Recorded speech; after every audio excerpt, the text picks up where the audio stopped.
Hello, and thank you for joining me once again for this week's brief devotional thought. After eating Mexican before Bible class last Wednesday, I was reminded that there are things that are just not good together. For the immediate example, Mexican food and masks. Although I'm sure those people around me probably appreciated the mask. So I wondered, what other things should not be combined? Bad knees and jogging, that's a bad combination. In Ohio, some people added chocolate and cinnamon to their chili and then dumped that on top of spaghetti. There are two examples of things that shouldn't be combined together.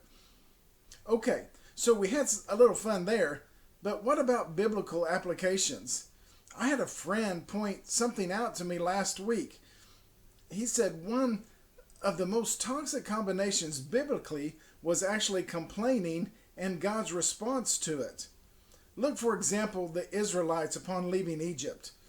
Time and time after seeing God miraculously deal with their enemies, provide for every one of their needs, their food, their water, their long-lasting clothing, the Israelites are constantly complaining. Let's go back to Egypt. We're tired of this food. We can't conquer Canaan. The people there are too big. And where did that get them? It left them wandering around the desert for 40 years, didn't it? All of the complaining adults had to die off before they could actually enter the land of Canaan. So lesson number one is this: God does not like complaining. But how much does God detest complaining? Check out the message in the Philippian letter. Philippians chapter 2, verses 4 through 16. Do all things without complaining and grumbling, that you may become blameless and harmless, children of God without fault in the midst of a crooked and perverse generation, among whom you shine as lights in the world, holding fast to the word of life, so that I may rejoice in the day of Christ, that I have not run in vain or labored in vain.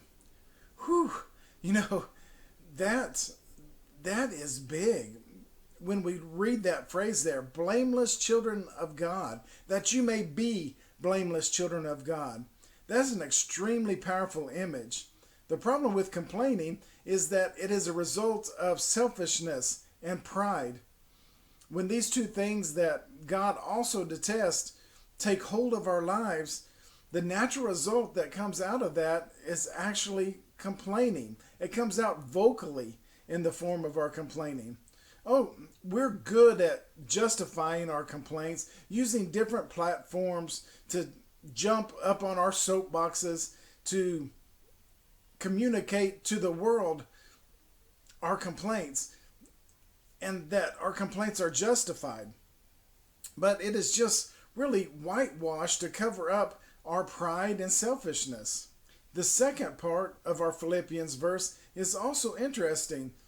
Among whom you shine like lights in the world. We are supposed to stand out as Christians, not for our complaining, but to shine like lights. The question is, what comes out of your mouth? Or let's face it, what do you put on social media?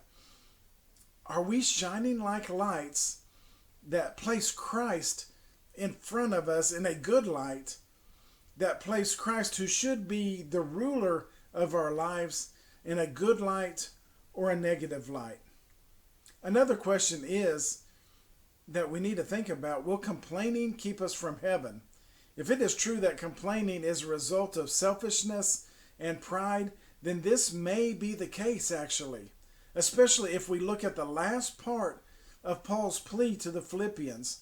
Once again, reading this entire verse, listen to this: do all things without complaining or grumbling, that you may become blameless and harmless, children of God without fault in the midst of a crooked and perverse generation, among whom you shine like lights in the world, holding fast the word of life, so that I may rejoice when in the day of Christ, that I have not run in vain or labored in vain.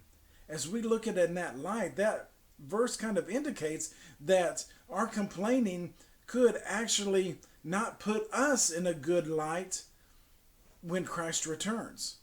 Now, that is something very serious to think about, isn't it?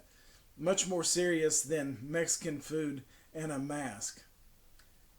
Think about that as we take 6 minutes to center.